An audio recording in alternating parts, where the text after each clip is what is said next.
Saudara, muncul kabar Menteri Koordinator Bidang Kemaritiman dan Investasi Luhut Binsar Panjaitan sudah memutuskan untuk mempekerjakan tenaga asing dalam proyek IKN. Menko Bidang Kemaritiman dan Investasi Luhut Binsar Panjaitan kembali mengungkap alasan dibalik keputusan untuk mempekerjakan tenaga asing di proyek pembangunan Ibu Kota Nusantara. Ia menilai sumber daya manusia Indonesia belum memiliki kualitas sebaik pekerja asing. Bangsa kita nggak bisa, ya memang nggak bisa. Kualitasnya masih kadang-kadang miring-miring.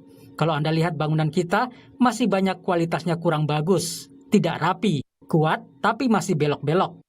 Kata Luhut seperti kami kutip dari kompas.id. Sebelumnya saat rapat kerja dengan Badan Anggaran DPR, Luhut menyebut sudah 2 kali mengecek progres pembangunan di IKN secara langsung. Ia mengatakan untuk pengawasan pekerjaan sampai 17 Agustus nanti menggunakan petugas dari luar negeri karena ingin mendapatkan kualitas yang bagus. Tapi kualitas pekerjaan itu menjadi kunci.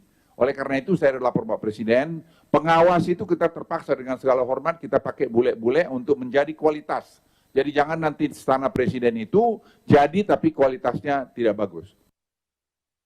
Namun Menteri Pekerjaan Umum dan Perumahan Rakyat Basuki Hadi Mulyono menegaskan pelibatan tenaga asing di proyek pembangunan Ibu Kota Nusantara masih jadi wacana. Basuki membantah anggapan yang menyebut tenaga kerja lokal tidak mampu membangun IKN. Itu semua pembangunannya juga orang Indonesia. Nggak ada orang asing. Nah itu yang tadi sempat disebut bahwa penggunaan tenaga asing itu untuk bangunan biar api gitu Pak. Oh enggak, kalau pengawasan kan bisa saja intermittent, tapi belum diputuskan. Belum diputusin bos. Nanti saya yang putusin. Sementara itu saat berkunjung ke Singapura, Presiden Joko Widodo menawarkan IKN kepada investor sebagai lokasi hunian sekaligus bisnis. Nusantara will be comfortable city to live in and to do business. I know housing prices here have risen very high. Maybe living in Nusantara can become an option. Namun Kepala Pusat Perindustrian Indef, Andri Satrio menyebut IKN Nusantara belum bisa memberikan kepastian dalam hal investasi, salah satunya soal pembebasan lahan. Masih banyak lahan yang dirasa masih belum clean and clear begitu ya.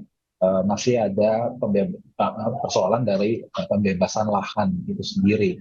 Dan investor melihat bahwa jika lahan ini masih belum clean and clear, maka mereka akan mendapatkan ketidakpastian ya ketika berinvestasi di sana.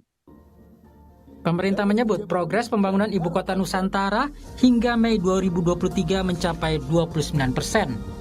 Untuk pembangunan tahap pertama dari 2022 hingga 2024 akan dibangun perkotaan, infrastruktur hingga sarana pendukung ekonomi. Tim Liputan Kompas TV.